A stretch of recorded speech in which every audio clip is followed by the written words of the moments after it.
દેશમાં પોતાની તાનાશાહી ચાલે જે પ્રમાણે દેશમાં વનસાઇડ રાજનીતિ જેવું કરવાનું હોય એવું સમગ્ર ગુજરાતમાં અને સમગ્ર ભારત દેશમાં માહોલ બન્યું છે। એના માટે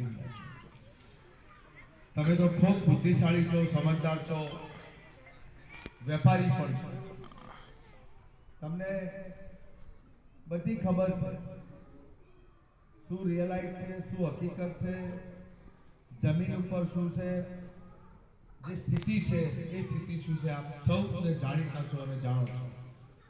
પણ મારે એટલું જ કહેવું છે 1947માં દેશ આઝાદ થયો અને 1950માં દેશનું બંધારણ અને બંધારણમાં એ દિવસે અનેક પ્રકારના આમુખ મૂકવામાં આવ્યા।